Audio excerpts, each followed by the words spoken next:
Hello my dear students, I welcome you all to Amazon academy. आज हम एक बहुत ही महत्वपूर्ण और बहुत ही ट्रिकी ट्रिक सीखने वाले हैं। Trick to write acceleration and velocities of body using wedge constraint, है ना। तो न्यूटन लॉस ऑफ मोशन के जितने भी क्वेश्चन हैं हम सब अच्छे से जानते हैं कि कंस्ट्रेंट मोशन पर बेस्ड होते हैं, जिसमें हमें एक्सेलरेशन और वेलोसिटीज के बीच का रिलेशनशिप निकालना पड़ता है, ढूंढना पड़ता है। आज हम बात करने वाले हैं वेज कंस्ट्रेंट। तो वेज कंस्ट्रेंट से मेरा जो मतलब है वो ये है कि कई सारी मल्टीपल बॉडीज हैं जो आपस में कॉन्टैक्ट में है, या वेज है, वेज के ऊपर कुछ रखा है, उसके ऊपर कुछ रखा हुआ है, इस तरह की कुछ सिचुएशंस हो सकती हैं। तो इस तरह की सिचुएशंस को किस तरह से अप्रोच किया जाए, तो वो क्या ट्रिक है जिससे हम इस तरह की सिचुएशंस को देख सकते हैं। तो आइए जरा उसको हम सीखें कि क्या किया जा सकता है। ट्रिक बड़ा ही आसान और बड़ा ही सिंपल सा है और एक बहुत ही कॉमन सेंस वाली बात पर बेस्ड है, और वो ये कि अगर आप किसी एक सरफेस के फ्रेम में आ जाएं, सपोज मल्टीपल बॉडीज हैं, वेज के ऊपर कुछ रखा है, फिर कुछ रखा है, फिर कुछ रखा है, ऐसा कुछ है ना भाई, या मल्टीपल कॉन्टैक्ट में बॉडीज हैं। आप किसी एक के फ्रेम में अगर चले जाएं, किसी एक बॉडी के फ्रेम में अगर चले जाएं, तो उसके फ्रेम से दूसरी बॉडी जो मूव करती हुई अगर मूव कर रही है, तो क्या केवल एक ही ऑप्शन है कि वो जो दूसरी बॉडी मूव कर रही होगी, फर्स्ट बॉडी की जो सरफेस होगी कि ऑब्वियसली उसके पैरेलल मूव करेगी। जैसे फॉर एग्जांपल मैं ग्राउंड पर खड़ा हूं और अगर कोई भी व्हीकल, कोई भी हो, चाहे साइकिल हो, चाहे कार हो, चाहे कैसा भी, चाहे बाइक हो, चाहे कोई भी व्हीकल हो, अगर ग्राउंड पर चल रहा है मतलब ग्राउंड से कॉन्टैक्ट छोड़ नहीं रहा है ना, ग्राउंड से कॉन्टैक्ट बनाते हुए अगर चल रहा है, तो एक बात तो बिल्कुल पक्की है कि उस बॉडी की जो वेलोसिटी होगी वो ग्राउंड से का जो प्लेन बन रहा होगा उसके पैरेलल होगी। सोच के देखो, एक बात तो बिल्कुल पक्की है ना। हेंस ग्राउंड के फ्रेम से अगर मैं किसी भी चीज को देखता हूं, चाहे वो कार हो, चाहे वो बाइक हो, चाहे कोई पैदल चलता हो, है ना भाई, जब तक वो ग्राउंड से कांटेक्ट मेंटेन किए हुए है तब तक उसका वेलोसिटी ग्राउंड के पैरेलल होगा। बस इतनी छोटी सी बात से हम ट्रिक उठा लेते हैं। हेंस कैसी भी कोई भी सिचुएशन हो, अगर आप किसी बॉडी के फ्रेम में चले जाएं, जैसे मान लेते हैं ये कोई वेज है ना, और इस वेज के ऊपर कुछ रखा हुआ है, मान लेते हैं वेज के ऊपर ऐसा कुछ एक और कोई चीज रखी हुई है, ऐसा कुछ है, ठीक है जी, सब कुछ मूव कर रहा है, ये मूव कर रहा है ऐसे, और ये भी मूव कर रहा है, सब कुछ मूव कर रहा है। मान लेते हैं ये है ए और ये है बी। अगर मैं ए के फ्रेम से बी को देखूं, दैट मींस एक्सेलरेशन या velocities of B with respect to A की अगर मैं बात करूं, तो acceleration velocity of B with respect to A की एक ही पॉसिबिलिटी हो सकती है, ए की जो सरफेस है उसके पैरेलल। बस एक ही पॉसिबिलिटी हो सकती है, ए के सरफेस के पैरेलल। बस इतने से हम अपना खेल खेल लेंगे। क्या आपको मेरी बात समझ में आ रही है? तो ट्रिक क्या है? ट्रिक ये है कि अगर आप मूविंग बॉडी के फ्रेम में चले जाएं, तो उस मूविंग बॉडी के फ्रेम से बाकी जो दूसरी बॉडीज हैं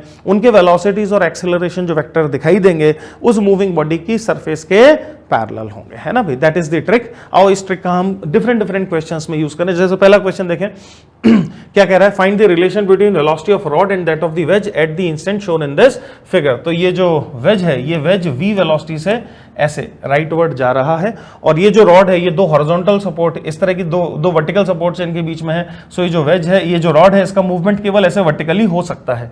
हेंस मान लेते हैं कि ये डाउनवर्ड डायरेक्शन में किसी u स्पीड से नीचे जा रहा है, और उसी समय ये v स्पीड से जा रहा है ऐसे। और अगर इन दोनों का आपस में कॉन्टैक्ट मेंटेन रहता है तो v और u के बीच में एक रिलेशनशिप होगा, जिसको हम अपनी ट्रिक से बहुत ही आराम से मजे से देख सकते हैं। हमें केवल इतना करना है कि ये जो वेज है, इस वेज के फ्रेम में चले जाते हैं। तो ये जो वेज है, इस वेज के फ्रेम में चले जाते हैं, तो वेज को तो रोक देते हैं, वेज के फ्रेम में चले गए, और वेज के फ्रेम में जाकर रॉड को ऑब्जर्व करते हैं। तो ये थी हमारी रॉड, और वेज के फ्रेम से रॉड को देखने की कोशिश करते हैं। सही है। हेंस चूंकि आप वेज के फ्रेम में गए हो, तो क्या वेज की जो वेलोसिटी थी v, क्या वो रिवर्स करके इसको इस डायरेक्शन में v वेलोसिटी आपको लगाना पड़ेगा एक, और दूसरा रॉड की जो खुद की ओरिजिनल वेलोसिटी ग्राउंड फ्रेम से थी, क्या वो डाउनवर्ड डायरेक्शन में ऐसे वर्टिकली डाउनवर्ड डायरेक्शन में क्या वो होगी u? बोलो, करेक्ट है। मैंने केस बात का इस्तेमाल कर लिया। Let us say if this is b and if this is a, velocity of b with respect to a is velocity of b minus velocity of a। Simple, जो relative motion की fundamental बात है उसका इस्तेमाल कर लिया। Hence velocity of b which is u minus velocity of a which is in this direction v।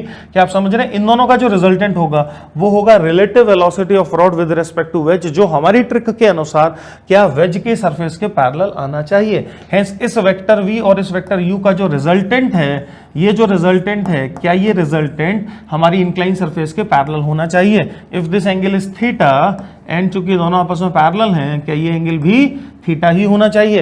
Hence tan theta की value क्या होनी चाहिए? u by v। खत्म हो गया खेल। हेंस क्या हम यहां से देख पा रहे हैं कि टेन थीटा की जो वैल्यू है that should be u by v, right. Hence tan theta should be equal to u by v। Right option कौन सा हो गया? राइट ऑप्शन हो गया ए। समझ रहे हो? क्वेश्चन नंबर 2 को देखो, धीरे धीरे क्वेश्चन दर क्वेश्चन थोड़ा थोड़ा लेवल डिफिकल्टी का बढ़ते जाएगा। क्वेश्चन नंबर 2 को देखो क्या हो रहा है। So there is a sphere of radius r in contact with the wedge. तो there is a sphere which is in contact with the wedge as shown. The point of contact is r/5 from the ground as shown in this figure. Wedge is moving at the velocity of 20 meters per second, then the velocity of the sphere at this instant would be. Sphere के बारे में और कोई जानकारी नहीं दी, केवल sphere ऐसा diagram में दिखाया हुआ है जो कि दीवार से और इस वेज से दोनों से कॉन्टैक्ट मेंटेन किए हुए है। ये बिल्कुल मुश्किल नहीं होना चाहिए आपको समझने में कि चूंकि ये स्फीयर इस वर्टिकल दीवार से कांटेक्ट मेंटेन किए हुए है, हेंस ग्राउंड फ्रेम से इस स्फीयर की वेलोसिटी केवल और केवल वॉल के पैरेलल ही हो सकती है। इस स्फीयर के सेंटर ऑफ मास की वेलोसिटी केवल और केवल वॉल के पैरेलल हो सकती है ऐसे। तो let us imagine v is the velocity of the sphere from ground frame. v is the velocity of sphere from the ground frame. I hope you are getting. Now using our trick, wedge के frame से अगर हम sphere को देखें, veg के frame से अगर हम स्फीयर को देखें तो वेज 20 मीटर पर सेकंड की स्पीड से चल रहा था और वेज के फ्रेम से मान लेते हैं अगर ये एंगल सपोज थीटा है, वेज के फ्रेम से अगर हम स्फीयर को देखें, ठीक है जी, तो किसी इंस्टेंट ऑफ टाइम पर वेज के फ्रेम से अगर मैं स्फीयर को देख रहा हूं और मान लेते हैं डायग्राम मैं कुछ इस तरह का बनाता हूं, यहां पर कहीं कांटेक्ट होता है, मान लेते हैं ये इस पॉइंट पर कांटेक्ट होता है ना, ये मेरे वेज का सेंटर है। तो वेज के फ्रेम से, वेज को तो रोक दिया, वेज को रोक दिया, और वेज के फ्रेम से अगर आप स्फीयर को देखें तो वो जो 20 meter per second leftward speed थी वो 20 मीटर पर सेकंड आपको राइटवर्ड डायरेक्शन में वेज को देनी पड़ेगी because of relative velocity. Hence sphere की जो रिलेटिव वेलोसिटी होगी that would be resultant of 20 meter per second towards right and v velocity जो कि अपवर्ड डायरेक्शन में है। And as per our trick, क्या इन दोनों का रिजल्टेंट पैरेलल टू दिस आना चाहिए? क्या इन दोनों का जो रिजल्टेंट है, जो रिलेटिव वेलोसिटी होगा, क्या वो वेज के पैरेलल जाना चाहिए, है ना? हेंस इन दोनों का रिजल्टेंट वेज के पैरेलल इस डायरेक्शन में इस तरह से जाना चाहिए। So if this angle is theta, क्या as well as this angle as well as must be theta, और tan theta is nothing but v/20। देखो tan theta is nothing but v/20, v चाहिए, हेंस थीटा मिल जाए तो मजा आ जाए। बट अनफॉर्चुनेटली क्वेश्चन है वेज का एंगल दिया ही नहीं है, तो क्वेश्चन थोड़ा सा ज्योमेट्री का खेल खेल रहे हैं हमारे साथ। वेज का एंगल उसने नहीं दिया है भाई, है ना भाई, तो he has not provided me wedge angle, but he is saying that the point of contact is at a distance of r/5। तो एक काम करें, अगर अपन इसको अगर ऐसे जोड़ दें तो क्या रेडियल डायरेक्शन होगा और ये वाला जो डायरेक्शन है टेंजेंशियल डायरेक्शन होगा, है ना भाई। एक हॉरिजॉन्टल लाइन और ड्रॉ कर देता हूं मैं ऐसे। अब मेरी बात ध्यान से समझना, if this angle is theta, if this angle is theta, तो ये हॉरिजॉन्टल लाइन मैंने ड्रॉ करी, तो क्या this angle as well must be theta, right? Now this wedge वाला direction is tangential and this is radial, so this becomes 90 minus theta, और ये ऊपर वाला एंगल बिकम्स थीटा, है ना? Hence if the radius of the sphere is r, let me show you a bigger diagram so that हमें और अच्छे से समझ में आ जाए। तो क्या हुआ ये कि किसी पॉइंट पर टेंजेंट खींचा ऐसे, समथिंग लाइक दिस, है ना भाई, ये ग्राउंड था, ऐसा कुछ था, और ये वेज है, और इस पॉइंट पर हमने टेंजेंट खींचा है ऐसे, ठीक है, और अच्छे से समझ में आ जाएगा। देखो, तो मैंने इसको ज्वाइन किया तो ऑब्वियसली ये एंगल कितना बनेगा, 90 डिग्री, वो रेडियल वो टेंजेंशियल डायरेक्शन है, ठीक है। फिर एक हॉरिजॉन्टल लाइन भी मैंने ड्रॉ कर दी ऐसे, ठीक है। सो इफ दिस एंगल किसका, वेज का, ये वेज है, ये वेज है। If this angle is theta, क्या this angle as well become theta, so this angle becomes 90 minus theta, so this angle becomes theta, right? So if the radius of the sphere is r, so this section becomes r cos theta, और the height of that point of contact from the ground, यानी जमीन से वो जो height है वो कितना हो जाएगा, r minus of r cos theta, hence r minus r cos theta की वैल्यू है r/5, hence r minus of r cos theta की जो वैल्यू है वो है r/5। क्या आपको यहाँ तक समझ में आ रहा है? क्या हम यहाँ से थीटा की वैल्यू निकाल सकते हैं, ठीक है जी। Hence 1 minus of 1/5 which is 4/5 is nothing but cos theta, हाँ 4/5 is cos theta, that means 3, 4, 5 का स्टैंडर्ड राइट एंगल ट्राइंगल बन रहा है। If this angle is theta, cos theta is 4/5, so this is 4, this is 5, obviously this becomes 3। tan theta का value कितना हो गया, 3/4, hence tan theta is nothing but 3 divided by 4, 4 5s are 20 and 5 3s are 15, hence v का value आ गया 15 metre per second, right option हो गया B. Hence sphere का velocity कहां से, कौन से फ्रेम से, ग्राउंड फ्रेम से। ग्राउंड फ्रेम से मैंने शुरू में बताया स्फीयर का वेलोसिटी कैसे होगा, वर्टिकल। हेंस स्फीयर का velocity from the ground frame is 15 meters per second. और बहुत ही खूबसूरती से मैंने ट्रिक का इस्तेमाल किया और उस ट्रिक का इस्तेमाल करके इसको बहुत ही आराम से मैंने सिंप्लीफाई किया। क्वेश्चन नंबर 3 को देखिए, जो और एक लेवल अप है उसको समझिए। तो एक सिलेंडर है और दो वेजेस हैं, कुछ इस प्रकार से है ना, एक सिलेंडर और दो वेजेस हैं, ऐसा कुछ दिखा रहा है। और हमसे कह रहा है कि this wedge let us call it as A and let us call it as B and cylinder is C. तो wedge A is 2u meter per second से राइटवर्ड जा रहा है और wedge B u meter per second से leftward जा रहा है। सिलेंडर के बारे में कुछ नहीं पता, केवल एक बात पता है कि cylinder is maintaining contact with both A and B. Cylinder is maintaining contact with both A and B, ठीक है। Cylinder is maintaining contact with both A and B. अब जो मैं बोलूंगा उसको बहुत ध्यान से सुनना। ए के फ्रेम से सिलेंडर को अगर आप देखें तो चूंकि ए की सरफेस जिससे सिलेंडर टच हो रहा है कैसी है, वर्टिकल। हेंस ए के फ्रेम से अगर आप सिलेंडर को देखें तो सिलेंडर की रिलेटिव वेलोसिटी केवल वर्टिकल डायरेक्शन में दिखाई देनी चाहिए। ए के फ्रेम से अगर सिलेंडर को देखें, ए के फ्रेम से सिलेंडर को देखें तो सिलेंडर की वेलोसिटी वर्टिकल डायरेक्शन में होगी। क्यों? क्योंकि ए की सरफेस वर्टिकल है जिससे सिलेंडर टच कर रहा है। इसका यह मतलब हुआ कि ए और सी की हॉरिजॉन्टल वेलोसिटी ग्राउंड फ्रेम से सेम होंगी। इस बात को थोड़ा समझो। ए और सी की, वेज ए और सिलेंडर सी की horizontal velocity parallel to the ground, जो वेलोसिटी हॉरिजॉन्टल वेलोसिटी वो सेम होंगी। अगर आपको मेरी बात समझ में आ गई है तो फिर सिलेंडर के पास ग्राउंड फ्रेम से एक वेलोसिटी तो डेफिनेटली हॉरिजॉन्टल डायरेक्शन में होगी, इस डायरेक्शन में, जो कि होगी 2u 100%। और एक velocity obviously vertically downward direction में होगी ऐसे, जो कि मुझे नहीं पता है क्या है, let us call it as v। Hence ground frame से सिलेंडर के पास जो वेलोसिटी है, velocity of cylinder from ground frame, इसको अगर हम एज अ वेक्टर देखें तो ग्राउंड फ्रेम से सिलेंडर का जो सेंटर है उसके पास एक वेलोसिटी हॉरिजॉन्टल डायरेक्शन में है 2u और एक वेलोसिटी वर्टिकल डायरेक्शन में है v। यहां तक समझ में आना चाहिए। हमें v का वैल्यू चाहिए सो दैट हम ग्राउंड फ्रेम से सिलेंडर की वेलोसिटी का अंडर रूट ऑफ v का स्क्वायर प्लस 4u स्क्वायर करके मैग्नीट्यूड बता सके। उसके लिए मुझे क्या करना पड़ेगा, b के फ्रेम से सिलेंडर को देखना पड़ेगा। हेंस b के फ्रेम से अब हम सिलेंडर को देख रहे हैं, तो b के फ्रेम से मैं सिलेंडर को ऑब्जर्व करूंगा। तो b को मैंने रोक दिया, तो b को तो मैंने रोक दिया, b को रोक दिया और b के फ्रेम से अब b पर रखे सिलेंडर को देखा। तो b के फ्रेम से b पर रखे सिलेंडर को देखा। अब मेरी बात ध्यान से समझना, b was moving leftward with the velocity u। b के फ्रेम से जब सिलेंडर को देखोगे तो ये u वेलोसिटी राइटवर्ड होकर b में सिलेंडर में ऐड होगा, जिसके पास पहले से ही राइटवर्ड 2u वेलोसिटी थी। हेंस b के फ्रेम से जब हम सिलेंडर को देख रहे हैं तो सिलेंडर के पास हॉरिजॉन्टल वेलोसिटी बन जाएगी 3u और वर्टिकल वेलोसिटी जो v थी वही रहेगी। वर्टिकल वेलोसिटी जो v थी वही रहेगी और इन दोनों का रिजल्टेंट क्या b की जो सरफेस है क्या उसके पैरेलल होगा। क्या this would be velocity of cylinder with respect to b, velocity of cylinder with respect to b। क्या मेरी बात समझ पा रहे हैं? यहाँ एंगल कितना है 30 degree, so this angle is 30 degree, है ना भाई। If this angle is 30 degree तो क्या this angle as well becomes 30 degree, alternate angle. Hence tan 30 degree is how much, v divided by 3u। Hence tan 30 degree is equal to v by 3u, tan 30 degree obviously 1/√3 है ना, 1/√3। सो v का value कितना आ गया, √3u। v का जो value है that is √3u। Hence ground frame से cylinder का जो वेलोसिटी है that is under root of v का स्क्वायर प्लस 2u का square is magnitude of velocity of cylinder with respect to ground, है ना। And v is like √3u, so this is 3u square and 4u square under root of 7u square which इज √7u and √7u is this.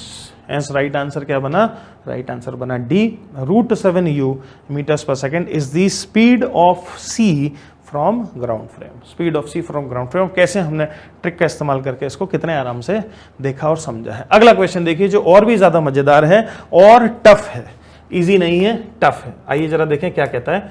तो a wedge of mass capital M and base angle 45 degree is placed on horizontal floor as shown. Another wedge B of the same mass and some base angle is set on the wedge A as shown in this figure. And a small block C of mass small m is placed on the upper horizontal face of the wedge B. ठीक है, दिख रहा है diagram में। Initially the system is held motionless as shown in this figure. All the surfaces in contact are frictionless if acceleration of A is 1 meter per second square. ठीक है जी, अगर मैं छोड़ दूंगा तो A का acceleration ग्राउंड फ्रेम से केवल हॉरिजॉन्टल डायरेक्शन में हो सकता है। हेंस ए का एक्सेलरेशन हॉरिजॉन्टली बैकवर्ड डायरेक्शन में ही हो सकता है, बी पुश करेगा इस वजह से। And as per the equation acceleration of A from ground frame is 1 meter per second square and of B relative to A, and of B relative to A. तो अभी तो सी को तो भूल ही जाते हैं, सी को तो भूल गए। बी का एक्सेलरेशन ए के रिलेटिव है ना, तो ए के फ्रेम में जाके बी को देखते हैं। तो ये मैं गया ए के फ्रेम में, ठीक है जी, ये है ए, और ए के फ्रेम में मैं गया और ए के फ्रेम में जाके मैंने देखा बी को, ये बी है। तो जब आप ए के फ्रेम में जाके बी को देखोगे तो ए का जो 1 मीटर पर सेकेंड स्क्वायर का वेलोसिटी, जो 1 मीटर पर सेकेंड स्क्वायर का एक्सेलरेशन है वो बी पर राइटवर्ड डायरेक्शन में सुपर इम्पोज करोगे। सो this is 1 meter per second square का एक्सेलरेशन राइटवर्ड डायरेक्शन में सुपर इम्पोज किया आपने, ठीक है, करेक्ट है।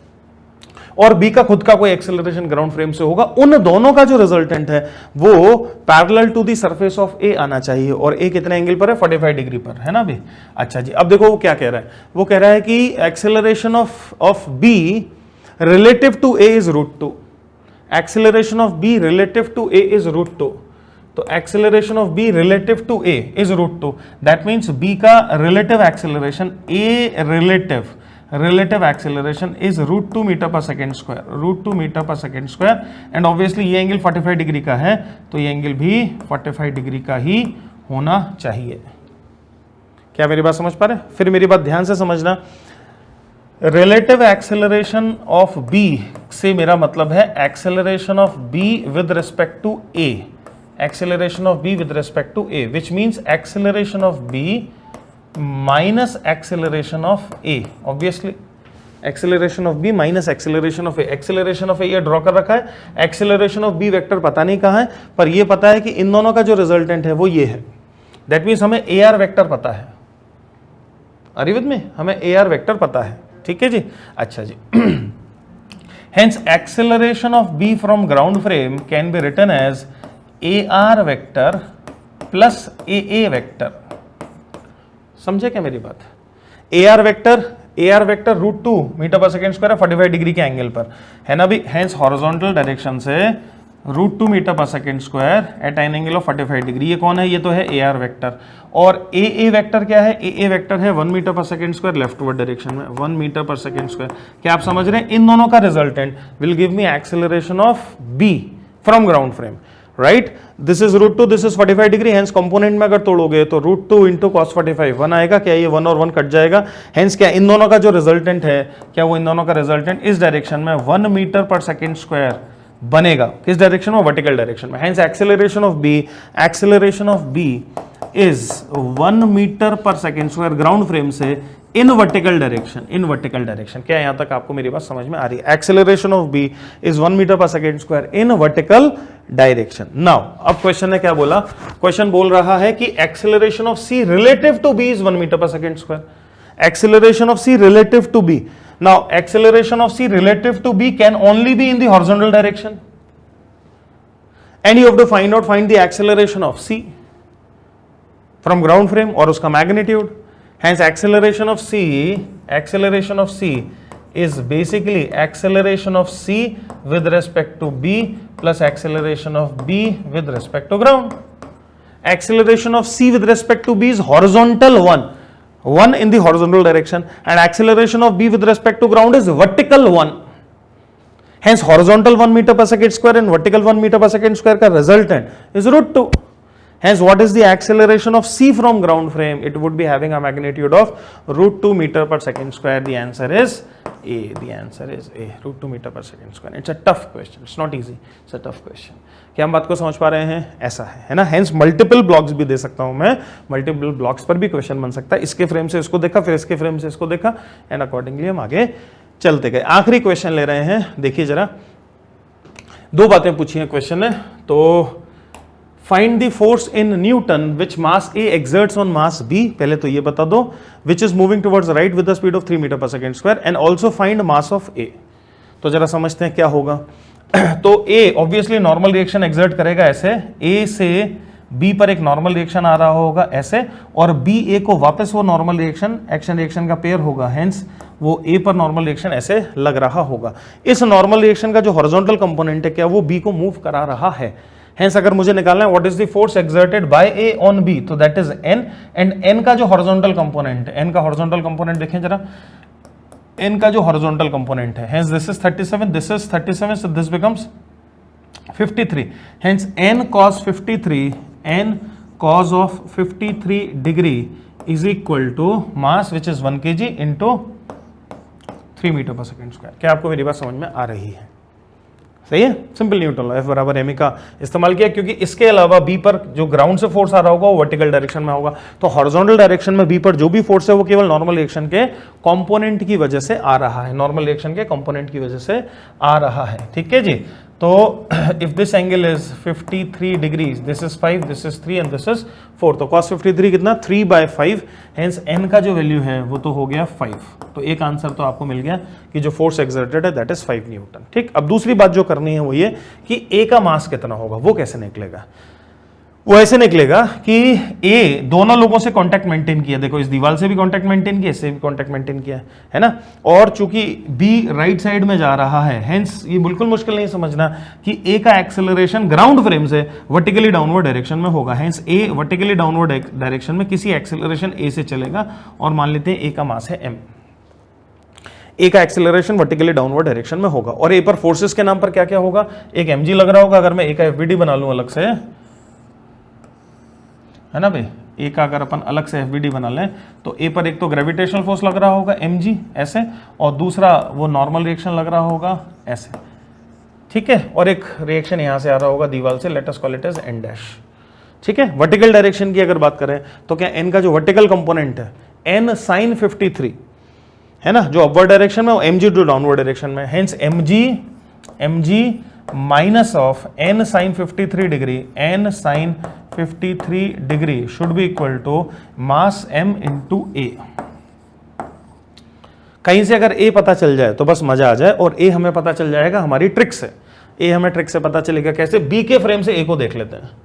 तो b के फ्रेम से अगर आप a को देखें, b के फ्रेम से a को देखें तो ये तो है b, और इसको तो कर दिया मैंने स्टॉप, और b के फ्रेम से मैं देख रहा हूं किसको, a को, है ना भाई, हेंस b के फ्रेम से a को देखने का मतलब है कि b का जो एक्सेलरेशन था 3 मीटर पर सेकेंड स्क्वायर, वो आपने इस डायरेक्शन में लगाया, ऐसे एक्सर्ट किया 3, ठीक है जी, और a का खुद का जो एक्सेलरेशन है a डाउनवर्ड डायरेक्शन में, वो ये क्या इन दोनों का रिजल्टेंट पैरेलल आ जाएगा, किसके, वेज के सरफेस के पैरेलल आ जाएगा। क्या ये होगा acceleration of a with respect to acceleration of a with respect to b, right? So if this angle is 37 degree, so this angle must also be 37 degree, so 1037 degree कितना हो गया, small a divided by 3, यहां से हमें a निकल आएगा, तो देखो, तो 1037 degree is equal to a divided by 3, ठीक है जी, और 1037 डिग्री कितना है 3/4, hence 3/4, this is 3/4, hence a का वैल्यू कितना हो गया 9/4 meter per second square, that is the acceleration of a, 9/4 meter per second square. इसकी वैल्यू मैं यहां रख दूं तो क्या मुझे m मिल जाएगा, बिल्कुल, हेंस इस इक्वेशन को देख रहे हैं, स्मॉल m इंटू g का value is like 10 minus of n का value is like 5 into sine 53 is 4/5 is equal to m into a is 9/4, ठीक है, करेक्ट है, इसको इधर ले आते हैं, हेंस m को कॉमन ले लिया मैंने, 10 minus 9/4 is equal to 4, 40 minus 9 is 31, so m is equal to 16 divided by 31 kg, 16/31 kg, that is the mass of the body, hence दोनों ही आंसर हमें 5 न्यूटन और 16/31 kg ए ऑप्शन में आते हुए दिखाई दे रहे हैं। तो ये आखिरी में क्वेश्चन इसलिए रखा है कि हमारी ट्रिक के साथ न्यूटन लॉ को मिक्स करके भी आपसे चीजें पूछी जा सकती हैं, ठीक है बच्चों। तो बहुत ही इंपॉर्टेंट बात मैंने आपको करी, समझाई, उम्मीद कर रहा हूँ कि इस वीडियो से आपको काफ़ी फायदा होगा, और हो सकता है कि पहले मैकेनिक्स के और इस तरह के क्वेश्चंस आपसे अटकते हो क्योंकि बहुत क्लैरिटी ना हो आपको, इस वीडियो को देखने के बाद वो क्लैरिटी आपको आ जाएगी, हेंस फोर्थ आगे इस तरह की जो चीजें करेंगे वो आपसे जरूर से हो जाएगी। Thank you very much, happy learning. For detailed videos, daily practice problems and live chat, visit academy.amazon.in or download the app.